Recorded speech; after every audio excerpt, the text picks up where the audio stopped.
Hey everyone! Everyone is used to the idea that, as Dale Carnegie said, we should smile. If you want to attract people, you gotta keep everything positive. Don't criticize. So you get it right.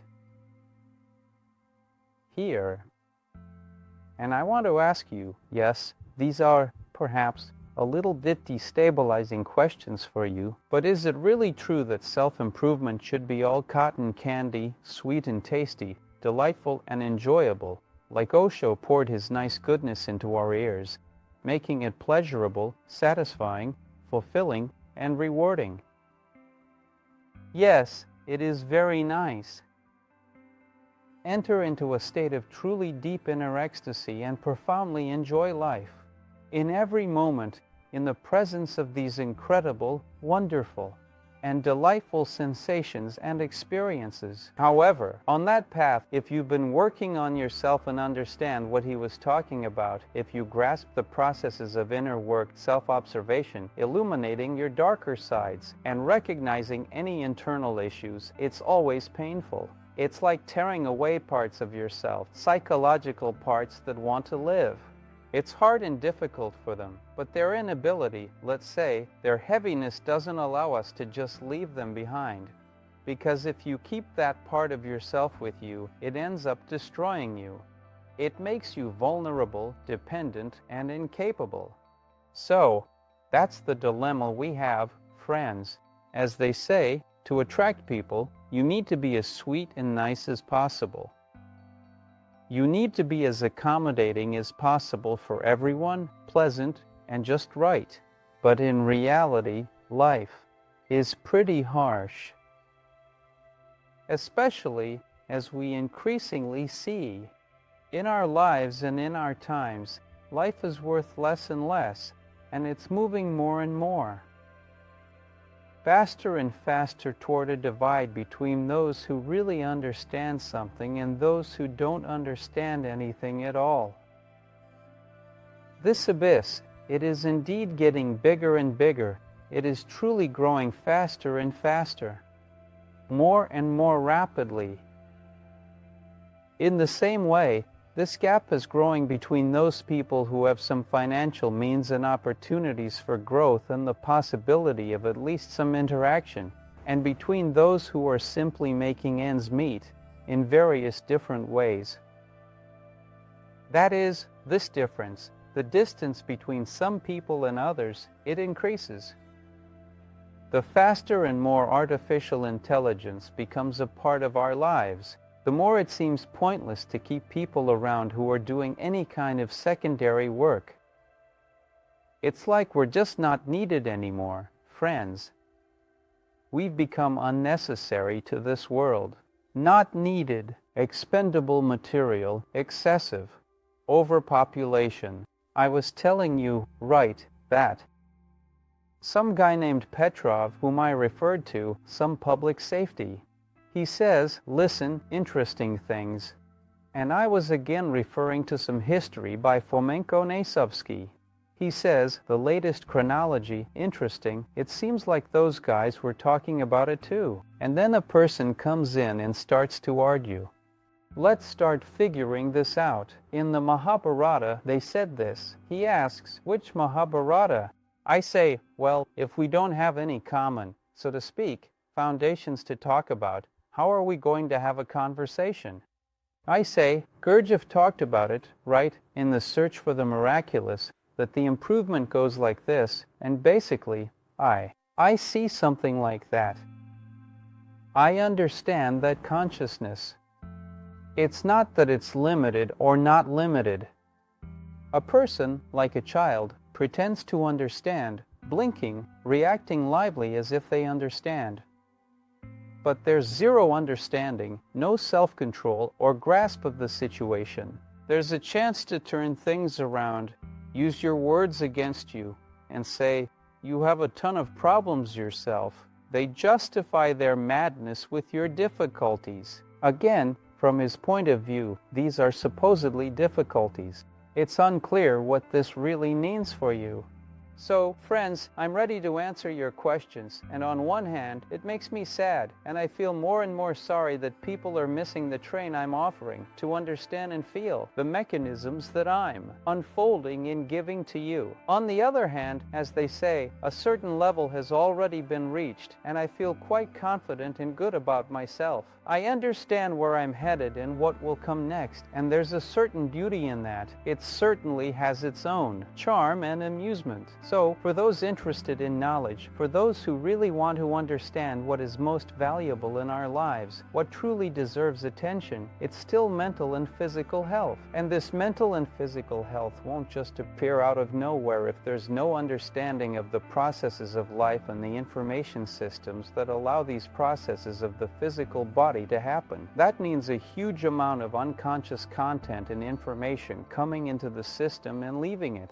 Therefore, for those who are truly interested in knowledge, who are really interested in understanding that the most invaluable thing in our life, the most correct thing that can really deserve attention, is still mental and physical health. Mental and physical health need understanding of life processes and their systems. Unconscious content moves in and out. Social processes also bring unconscious content. Not managing these energies leads to mental limits. People get caught up, unable to act differently. At the same time, social processes happen in the same way, entering our field structure with unconscious content, and the inability to consciously work with these energies, with this information, produces everything we observe. In people's minds, such strong limitations, a significant susceptibility to various manipulative propaganda, let's just say the possibility to act differently, to do things differently, simply doesn't exist for people. They just don't have it. And when they get the idea that we can change something, that we can do something, they somehow think it should be like cotton candy, sweet and tasty, you know, something pleasant, like singing mantras and dancing in circles, right? When they think we can change something, they expect it to be easy, like cotton candy. But even simple austerities needed to shed madness need effort and a tough approach. Clear reality perception is essential, unrelated to cotton candy. In reality, even the most basic and fundamental kinds of austerities, in various forms, that you need to go through to understand how to shed your madness, necessitate effort and dedication. They demand concentration and unwavering focus. They require a strong intention, and they call for a, let's say, resilient and determined approach, a clear and accurate perception of reality that has nothing to do with cotton candy, and a comprehensive understanding. Let me try to read, friends, what you're truly and indeed actually interested in. Once again, you don't have any questions yet. The ability to observe my own self primarily arises from an inherent and innate desire, a desire to grow and a desire to understand that I am indeed some kind of complex and intricate mechanism for exchanging and sharing information and knowledge with the vast universe around me and beyond. And if we start by taking what the Buddhists teach us, that there is the world and there is me. Without me, there is no world for me. Through any processes, including our mental and emotional, mental manifestations, including physical manifestations, that is, what I say, what I do, how I do it. That is, this is my entire expression. And if we remove the specifics of this person or that individual, there is just me and there is the world, God, me and God, nothing more. And people are all just manifestations of that. The situations that arise in life are all manifestations of that. It can come to us in such a variety of ways, with different faces, through different situations, and different processes. And accordingly, we must interact with him in this way. When we forget the divine essence around us, Buddhists say we get caught up. Attachment begins, wasting mental and psychological effort, draining a person. Getting caught in interactions leads to attachment and a push-pull struggle, wasting mental effort. From birth, we've learned and seen both good and bad interactions. Our minds focus more on the negative.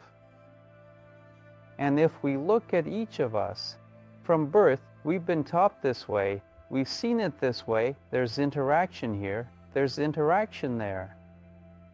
We observed how our parents interacted with each other. We saw the interactions of other people. All kinds of interactions, both good and bad.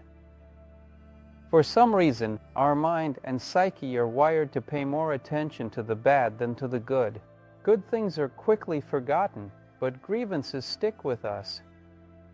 Problems are always relevant and significant. It's not so easy to forget them. By the time a person reaches 25 to 28 years old, they are already deeply involved in a huge number of different processes and interactions, completely drained. He's completely drained, like a bank. In such difficult situations, those people who manage to organize themselves, who somehow manage to focus on achieving their goals, usually do it like this. They say to themselves, no matter what, I will definitely achieve this result. And then they focus, start to pay less attention to, wasting themselves on empty swings, and concentrate more on what they actually need. Such people, if they have some kind of inner strength, undoubtedly move through life well, accomplish results, set the next goal, and keep moving toward it, using the same algorithm that was previously active and successful for achieving this goal. So, if it worked once, most of the time a person just keeps hitting that button, pressing that pedal, and that's how they keep moving through life. What am I suggesting to you, friends? I'm suggesting that there is, so to speak, a source code, fundamental information. I'm not talking about the social beliefs that the world is mired in. You know, that nonsense about how some people are bad over there and some people are bad here. Yeah, people are just people everywhere. We need to understand this. People are just people. Some people hold beliefs. Convinced, they fell for it. And now they are like this. Yeah, there are strange people, and there are people who tend to be aggressive or negative. There are people, on the contrary, who are not inclined to that. So people are different, a lot of people. And they are all different everywhere, really.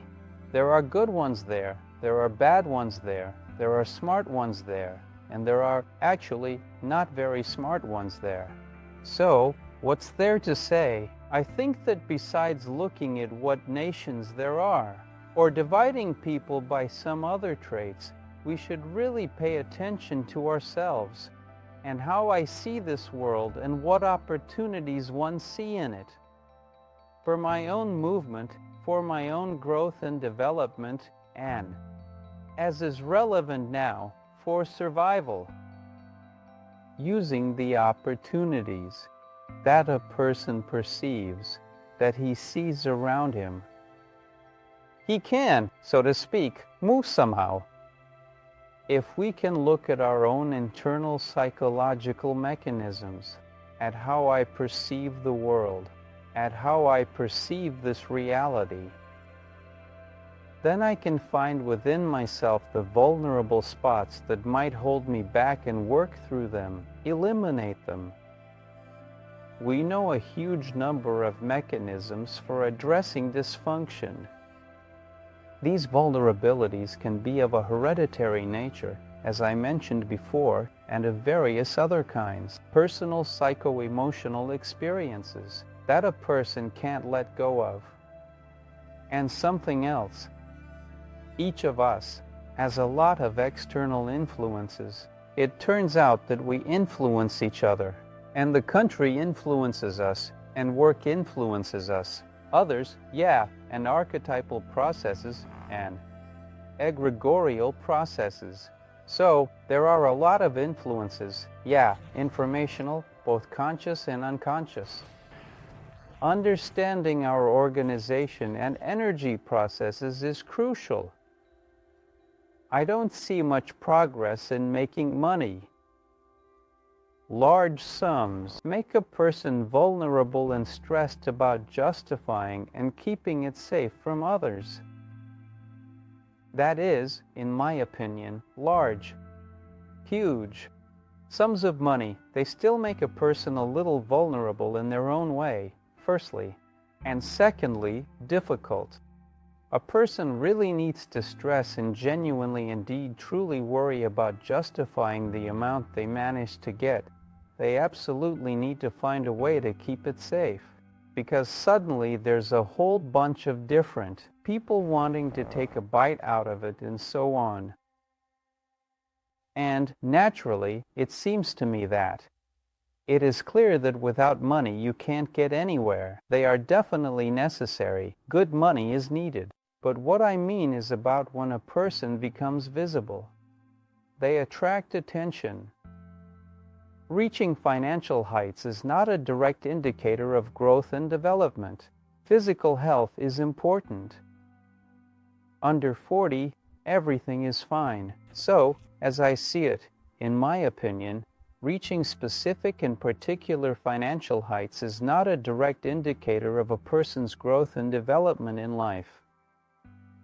Besides money, I see physical health as a huge factor. It's pretty clear that as long as a person is under 40, well, I want to say, naturally, everything is usually fine. Although we see that this is all getting shorter and shorter now. It's clear that many people manage to keep going pretty well even after that. There's no clear understanding of what this is. I don't see that in people. They hope that they'll go to doctors and that the doctors will help them. And doctors, they are also interested. They have their own children. On the benches, their own processes. They have dozens, even hundreds of people like you. They're not really personally invested in you, in helping you, or anything like that. It's good to understand that. A doctor can't get emotionally involved. They don't have the right to, because they'll burn out quickly themselves. I'm not saying they are bad. Yes, to present this whole concept, including cotton candy, it's not that I don't see the need, but it seems to me that it would not be entirely honest and correct. It would be a deception of which millions, thousands, hundreds of thousands of different people have already done. They tell you how simple everything is. How easy and simple it is to get everything from this life. It's all just a question of what exactly is easy and simple. And then you start to look at these people yourself. And what about them? Did they get it easily and simply? Of course, I believe that personal experience, above all, always adds to a person's credibility. It helps to understand how much someone really knows about the topic they're discussing, whether it's a reality, including the reality of their own life, or if it's just some fantasies. And those hopes and theories that aren't backed up by anything, that's what it is for them, too. Hopes and theories that aren't backed up by anything. Besides financial success and physical health, I think an important factor is a certain degree of luck.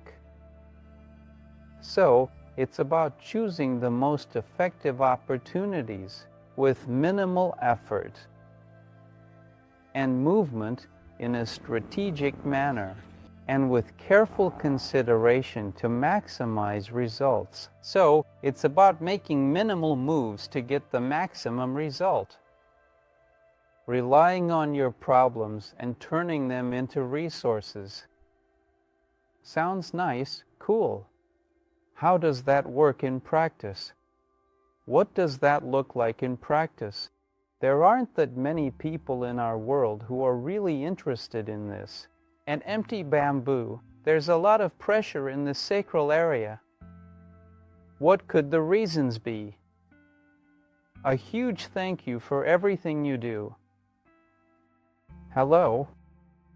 Share a story from your life where you witnessed a direct and truly magical impact on a person. Describe what was happening in detail, including the specific mechanics and circumstances at that time. Well, let's start with the sacral area. Well, you need to understand that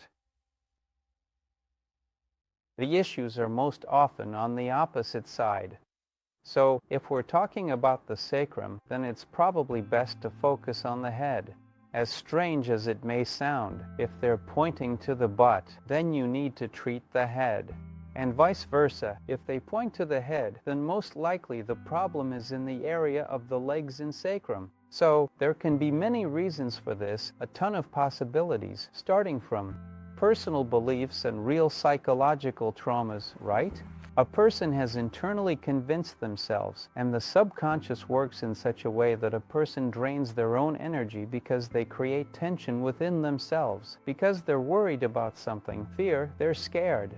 And it could also be some kind of trauma, maybe a pinky injury that's being compensated by the sacrum, or a hereditary foot injury, or something else like the knee or hips. There can be an incredible number of different reasons that might cause a feeling of tension in the sacral area during the meditation of empty bamboo.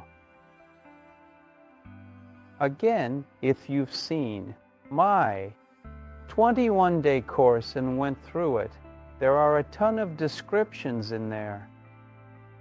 Sure, the quality might not be high def like what we're shooting now, and I filmed it on my phone.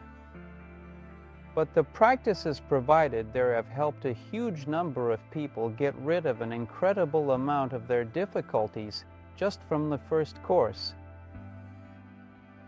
And I just want to ask, right now, the first course is just a few bucks. It used to cost around $450, but now it's practically free. Have you tried dedicating 21 days to yourself to go through my first course? Then you might ask how I'm redirecting my attention through a candle with a flashlight from the lower dantian. I end up seeing results like this and feel like this. Well, that would be more specific. And again, it would be great if you came to a retreat where we could sit across from each other and really talk in detail about your dysfunctions.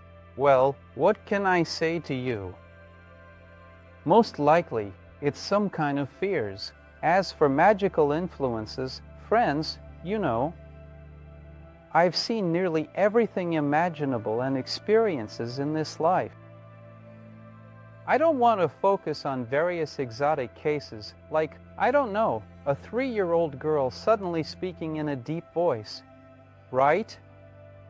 And talking about some fascists or something like that, or some huge person starts acting like a little field mouse, or something similar, like people fainting, rolling their eyes back, shaking, or something else happening to them during these sessions.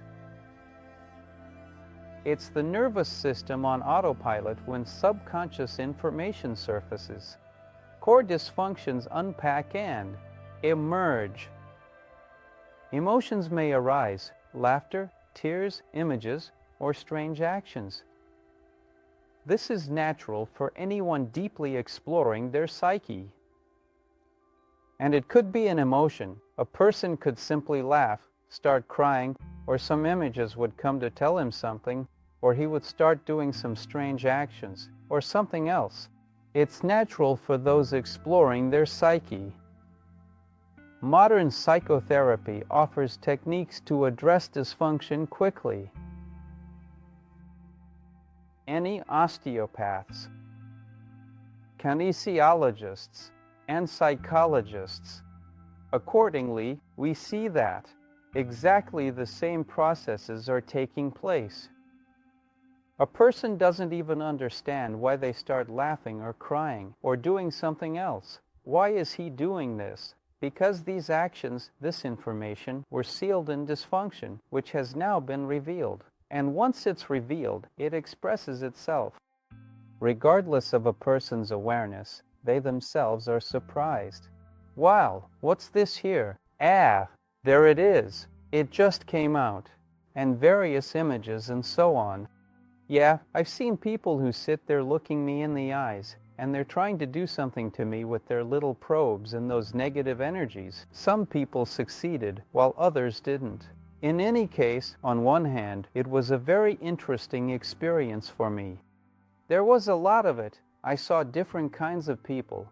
I have seen people of similar character in cassocks and in gowns, and in some other high-ranking ones, including government ones.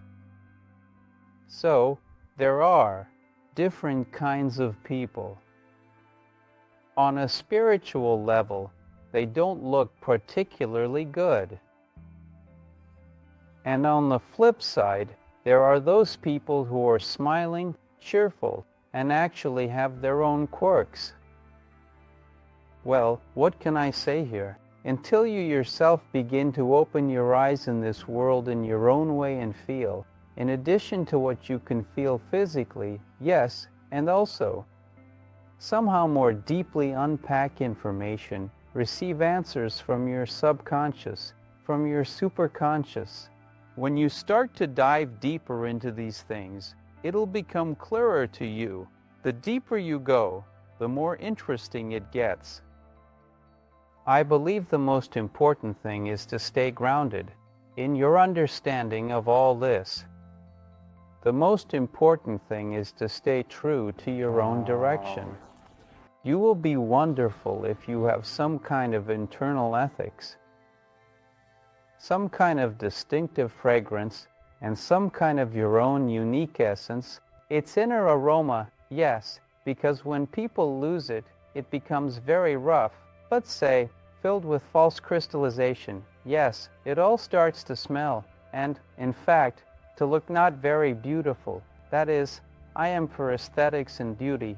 It seems to me that in this there is also a certain joke of God, yes, a certain, as it were. His presentation. When we open the frequencies for 5 organs for cleansing and restoration, the process of interaction between organs is automatically regulated. As much as it can be regulated automatically, it gets regulated. But as in any computer program, as in any information process, the more attention you pay to the details and specific cells of information exchange, the more you, indeed thoroughly and in-depth, delve into understanding the process that is happening there and understanding how correct and incorrect it is and all its possible variations, the more you will be able to regulate this process thoroughly and effectively. If you want to consciously roll back into cotton candy, smiling and talking about how wonderful the flow is and what divine grace it is, that's fine too, and it will somehow be regulated as well, but without your conscious presence, because consciously you'll be trying to go into a different form of existence. So, I'll say this, both are great, but it's really best when you just observe without getting involved. You observe, you clearly understand and see everything, but you don't interfere. You observe, you clearly understand and see everything, but you don't interfere. Then your subconscious has the chance to kick in and help you, giving your inner doctor the opportunity to make that healing perfect, ideal, just as it should be absolutely right and clear. The more you try to offload everything onto your inner doctor without digging into the details, the more restricted and constrained he will be in his own way. Valentine, greetings. In the process of working on myself, I realized that my life priorities have changed a lot. Well, As I said, we change ourselves. The world around us changes, and against that backdrop, we keep changing ourselves and our priorities shift. How do you find the motivation to be social? Look, I really understand what we're talking about, and you don't need any motivations. You don't need any motivations. That's right. We start to understand that people, like I mentioned in a recent interview with my friend, comrade, yeah, I said, Maxim, why are people so dumb? Why? Why do they so easily believe all this nonsense? Why is it so hard for them to look at themselves, to cleanse themselves, to get rid of at least the main issues that are clearly destroying their physical health? I'm not even talking about those beliefs on a global scale. No, they'll defend their position with all their might, and they'll make you the guilty one. And you want to say, well, don't listen to the news, don't listen to this stuff. If you're listening, then right away, it's like this. Therefore, if you do not want to be a biomass, you need to at least begin the internal processes of understanding yourself. And if you don't learn to filter out this information, the junk information and the aggressive information that tries to convince you of certain informational energy interactions, then you're done, you're caught in the nets, you're stuck in it, and there's no way to get rid of it. This is a serious, you could say, magical influence. It comes right through this thing. This is a serious, one might say, magical effect. It comes right through this thing, just like that. Did you read it? You didn't read it, got a text message. That's it. You see, it has arrived. Everything has changed. The endocrine system settings, mood, and attitude towards oneself and the world have shifted. It all collapsed. A person becomes a robot. Previously, people lived in villages with their own ecosystems. They exchanged information, maybe through pneumatic mail. Everything happens fast now. Everything happens quickly. Information comes in an instant. And along with that information, there's controlling information of an unconscious nature. The Sushki are already living online and have settled in quite well. And who has the ability to resist them? Who even has the ability to realize this, to understand where you are? There you go. So sometimes I find myself amused, wondering who I'm even saying all this to and why. It's not that it's uninteresting. It's interesting to broadcast the presence of pure divinity with shining eyes, riding the wave of emotion. And they say there's no past. Very interesting. They say there's no past. Very interesting. Where did it go? It's gone. That's it. You know, as they say, a person declares with clear eyes, there is no past. There's no future either. That's it. There's only here and now. This is what people want. They have no past and there's no future, no responsibility, no expectations. It happens on its own. It just is, like that, simply. Just on its own, that's it. And you are just like that, and no other way. Do you understand? And this is so heavily promoted. People believe in it so strongly that they just kind of go along with it, you know, like that. But is that really true? Don't the actions you took just a week ago significantly affect what you are experiencing now? But don't the actions you took 10 years ago also profoundly affect what you have now? Consider how both recent and past actions shape your current situation. I absolutely and certainly completely understand that if there's some unfavorable experience in the past and there's an unresolved and lingering emotional connection to it, a person gets caught up in that situation and expresses themselves now as if that past problem is still relevant. He's speaking from a place of problem. Yes, It really is indeed a mental disorder, and I'm explaining to you that through these instruments, we can absolutely resolve it. But that doesn't absolve you of the responsibility for the actions you took in the past. For example, you took certain amounts and so on, and it just kind of flew by, so to speak. Passing by the tax office, you know, all of that. And then you say, well, the past doesn't exist, it's all irrelevant. In court, for example, you say, what? I live here now. Why dig into the past? What's the point? That's how it happens with people. So, it makes sense to look at the past, and it also makes sense to look at the future.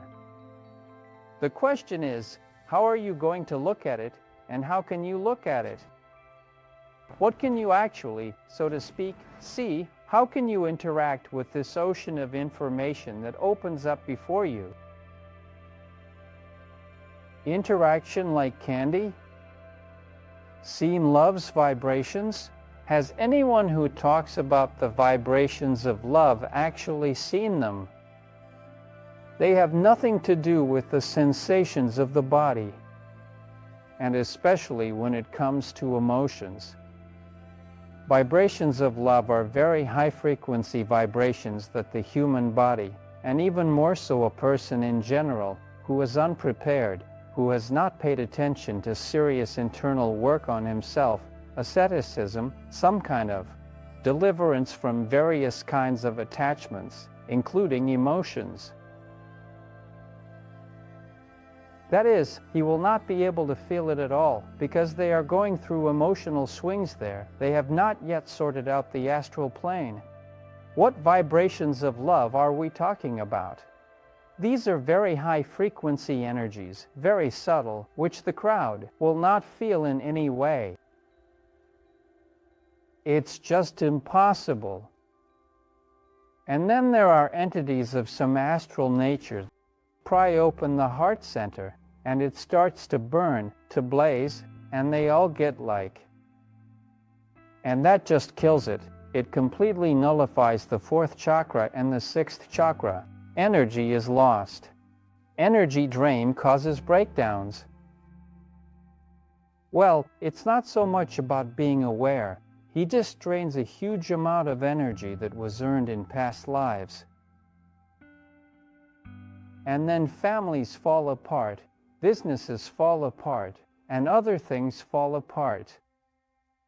Or a person consciously chooses to serve a negative system, signs contracts themselves, and dives into those demonic forces where they're allowed to either keep their business or something else, and they gain the power to influence people.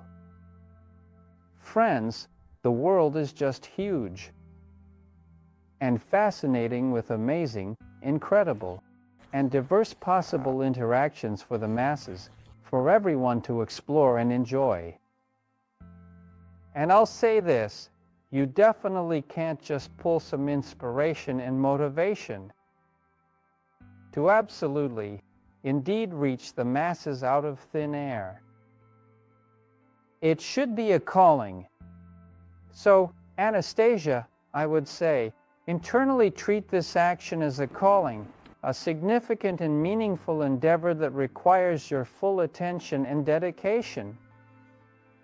You have power, you have knowledge, you have opportunities. Remember, with power comes responsibility, and with knowledge, the ability to make informed decisions. Opportunities are waiting for you to seize them.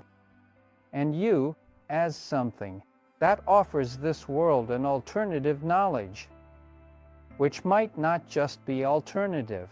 I'm starting to realize that. In my opinion, I'm going to release Varnon's method. I'll name the course, and I'll make it available to the general public. I'll try to lay out everything I see in a detailed manner, step by step, and share my method with people to the best of my ability and understanding. Here's my method. Here's what I've come to. Yes, being present here and now is a basic, fundamental, necessary, so to speak, setting that is truly needed and important. But she's not the only one. It's not like she elaborates on everything in great detail and more. So it's not all that simple. Just smile, be friendly with everyone, don't criticize, don't push, don't pressure, and happiness will come to you. Yeah, when it comes to establishing connections and attracting people for collaboration in the business and finance sector, that's the perfect strategy. Well, that's that. Those who have taken a few steps further can see all of this. They all understand that a person is painting a picture for them and trying to draw them into their own little merry-go-rounds. But if we really want to take a good look at this world, then it's a struggle, it's suffering, it's a certain kind of work on yourself. That doesn't just involve the fact that, in order to truly and deeply understand and appreciate the complexities of this world and its nuances, because the negative system really connects with our vulnerabilities and weaknesses with voids or gaps in our own divine image, and it uses them, trying to push emotions in there, trying to shove in different ideas about right and wrong, about some kind of individuality. In our world right now, there's such a massive substitution of concepts happening. Yeah, everything is turning upside down so quickly. Even a rainbow, of all things, a sacred phenomenon, shines in the sky. How can you tie a rainbow to certain conceptual foundations? I just can't make sense of it at all, and people are still aware. Show them a rainbow and they'll say, I understand about you. You understand. That is, the world is full of this, and we are moving more and more towards the fact that through every film, it was built to instill certain programs into less discerning people, which were needed by those who financed these films, who shot all of this. And it worked. Everything went perfectly. I manage what my kids watch. I don't let them watch all. They only watch cartoons I've approved. They only see the information I allow. And they don't have the opportunity to be left alone, and then they just don't have that, no phone, nothing. Because a child, you know, this is an element. It's an information sponge. Well, just like adults. Kids just absorb things better and faster. And if you show them, like how Arnold Schwarzenegger just goes, bam, right on the head. A direct call to action. So you just come up, bam, right on the head, just like that. Ah, I saw him in a movie. He's awesome. A cool guy. I love him. That's it. This is such nonsense, my friends. About the ability to track, to realize and understand, to filter at a deep level and comprehend, to hold on to the structures that are important, the integrity of the shells. I am not talking about some kind of phantoms, about some kind of channel, communication with higher entities. Where is it going to come from when people are under pressure, unclear about what's going on? How can they resist when they're wrapped up like kids? What can he do lying, hooked to machines? How are they going to resist this when they're all wrapped up like little kids, just like they show in The Matrix? Well, what can he do lying there in that sarcophagus when he's hooked up to those machines? Nothing. He doesn't stand a chance. So what's the motivation to go out there among people?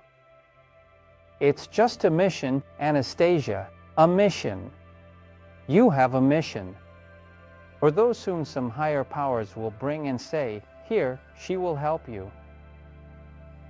So they'll come and just hang around you. You still have to kick them out, saying, all right, guys, that's it, goodbye. They're there saying, please help us. Yeah, and they keep shoving money in your face. Well then, yeah, it's clear that a person really recognizes, really understands, and really wants. Well, okay.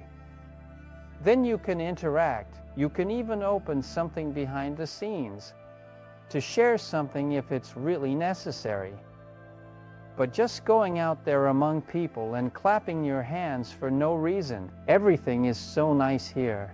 I had a chance. There was a chance. So, starting to lead satsangs and becoming this cotton candy, I was really good at it. Everyone feels the goodness. Love is there. All the business. You look at this process from within and think, can you really, Valentine, have the nerve to be doing this? Can you really call that knowledge? True knowledge, the truth. What do they call it? Right. There it is. Divine presence. Deception. I can't. Not because I can't, but because it's not true. Okay, friends, you are all great. I look forward to seeing everyone at retreats and our courses, especially those who really need it. See you later, everyone.